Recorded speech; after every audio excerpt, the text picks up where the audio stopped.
Hey there, my name is Anthony Romano, and today I'm going to show you the ultimate guide to ketogenic macros. So basically, I'm going to explain what the ketogenic macros do and how you should figure out what your macros should be on a ketogenic diet for whatever purpose you're doing it for.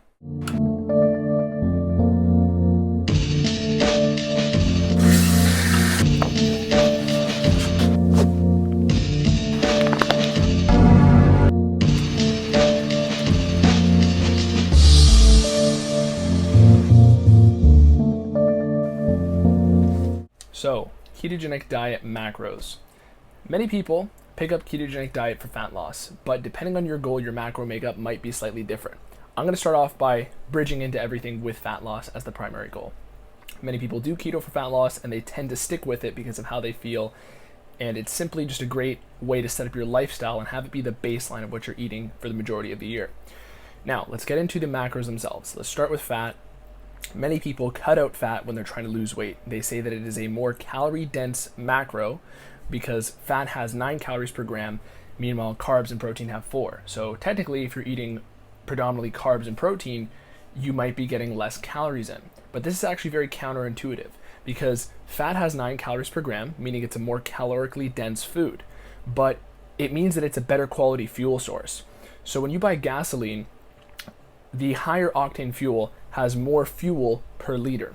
And it's the same thing with fat. Your body prefers using fat as its primary energy source. That's why we store dramatically more of it than we store carbohydrates. That's why our cell walls are made of fat.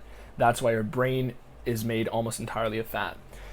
Fat is your body's preferred fuel source, and cutting it out will make it harder to actually lose weight, because when you have a higher quality fuel source in play in your body in better amounts, your body will be less hungry, it'll be more satiated because it's getting more fuel out of less food. Technically, you get more than double the amount of energy from 1 gram of fat than you do from 1 gram of carb.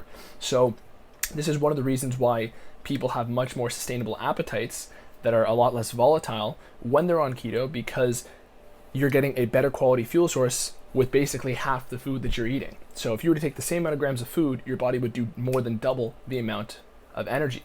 So that's fat in a nutshell right there. But many people are also unaware of the fact that fat, at least from animal products, is typically where all the nutrition is stored. So when people are eating animal products, if it's a healthy animal, all their nutrients are going to be stored in their fat. If it's an unhealthy animal, most of their toxins are going to be stored in the fat. It's the same thing with humans. So of course, if you're getting better quality foods, you're not only going to be getting better calorie intake and more energy from those grams of fat, but you're going to be getting more nutrition.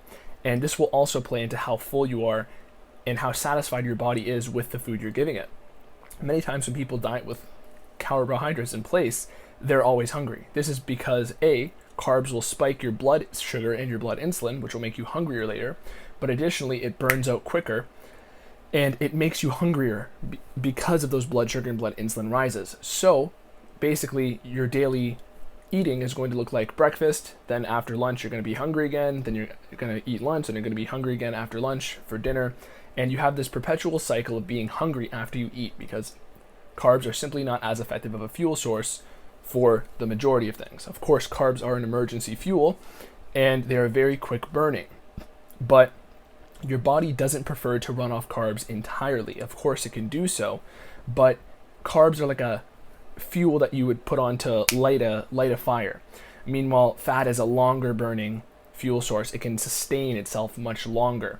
So in the longevity of things, you're going to be a lot less hungry if your body's running on fat. This doesn't mean that carbs are demons, but at the same time, you have to realize their role in our evolution. They're a reserve fuel that's meant to burn quickly, and it can have drawbacks if you're burning it all the time. One of those drawbacks being perpetual hunger. So fat is a better fuel source, and this is one of the main reasons why people get into ketogenic dieting in the first place. Now, I want to talk about protein a little bit, because people should already know, well, you should probably already know that on a ketogenic diet, you're not eating carbs. That's basically the fundamental principle of everything here. So carbs, that's all I'm going to touch on for carbs. For fat, they're your primary energy source. Now let's get to protein. Protein is vital for so many functions in your body. And a lot of people are told that they have to go very low on protein on a ketogenic diet.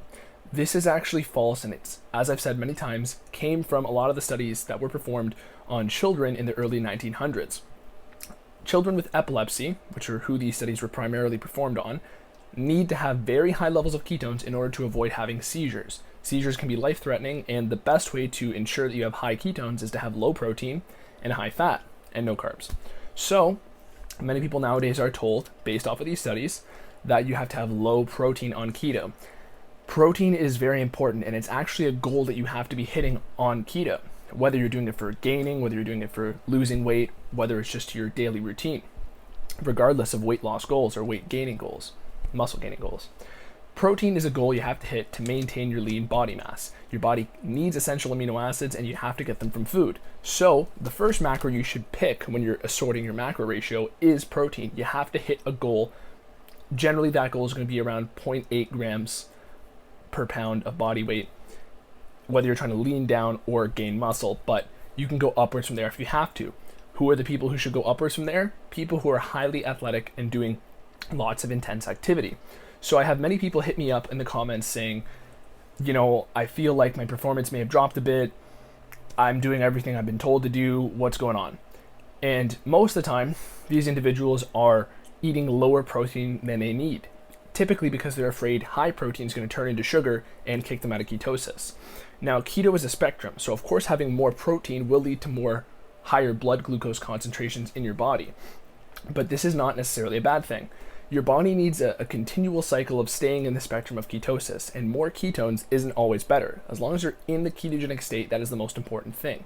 You actually need your body to load up on protein at times, especially if you're doing lots of intense activity. If you're doing lots of intense activity, your body needs to have extra muscle glycogen stores. Now what that means is extra carb energy stores. Your body can make those carbs from extra protein. So this is why it's actually a lot easier to pick up a ketogenic diet, because you don't need to limit this threshold on protein, and you don't need to hit some magic ratio. You just need to focus on hitting a protein goal so that you always have enough amino acids for vital functions in your body, and additionally to maintain your lean body mass. But you also need a bit more protein if you're very active, because you need to keep refilling those glycogen stores. You won't have enough carb energy in your muscles to perform heavy lifting if you train 5 times a week and you're eating 20% protein. You have to bump it up to around 30%. That's generally the number I go to, and that's what I recommend for a lot of people. So one thing I will stress with protein is, if you're highly athletic or doing lots of intense activity, don't be afraid to go overboard on your protein.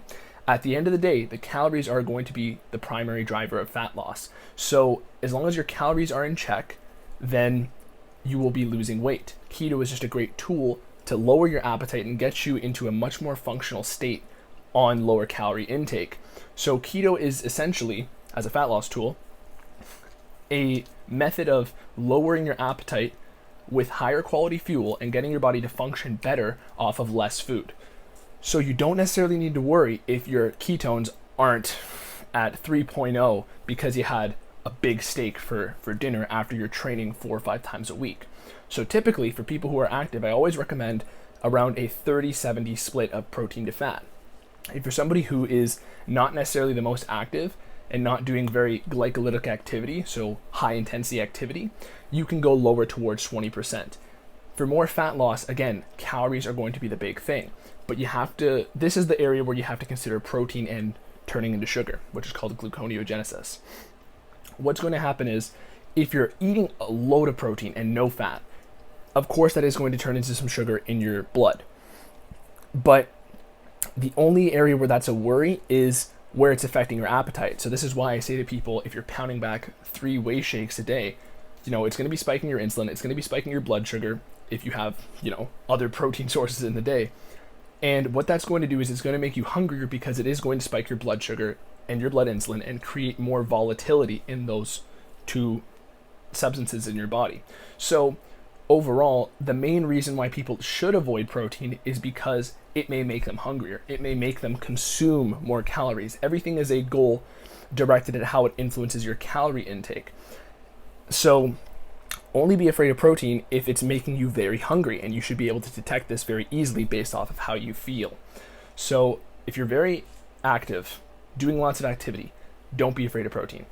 It is a goal, you have to hit it, and then from there, the rest of your calories should come from fat, because that is your body's primary fuel source at this time.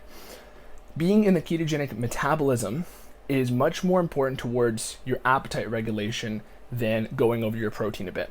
So that's another thing as well. So in general, for fat loss, if you're very active, which many people are, go closer to 30%. If you go over a bit or under a bit, pay attention to how you feel. If you are somebody who is not so active, you can go closer to 20% and your appetite will be much easier to regulate, and you'll probably find yourself consuming less calories. Many people don't even want to count their macros because it's very effortless to just not eat carbs once you know what you shouldn't be eating.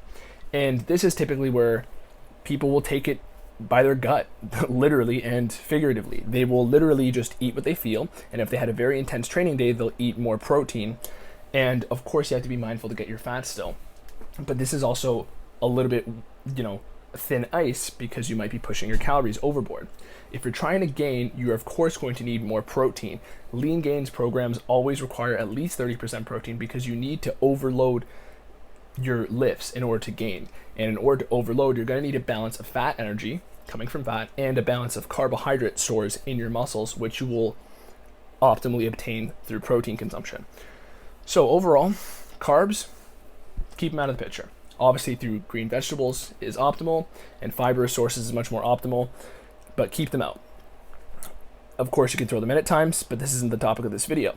Protein, you have to hit it, and I have videos on overloading your glycogen stores with protein. I have videos on the roles of protein and how it can affect your muscle growth. But as far as the guide to keto macros, these are the functions that these macros will play in your body. And everything for fat loss is going to be directed towards how it affects your caloric intake. If you spike your blood sugar, blood insulin for a little bit, yes, it may make you hungrier, but if you just have unlimited willpower and you can still abstain from the extra 400 calories in a snack later before bed, then perhaps this would be more optimal for you. At the end of the day, keep this all in mind, whether you're trying to gain or you're trying to lean down, and everything should be in check for you. I also have a video in the description, which you might want to watch right after this, on how to set up your keto macros in 5 minutes or less. So that might be optimal for you. This is more of the theory behind these macros themselves. Thanks for watching this video. My name is Anthony Romano. Go to my website, romanoketo.com, for coaching, and beyond that, leave me some questions, especially on keto macros, and I will answer you in the comments. Thanks again, Anthony Romano. Peace.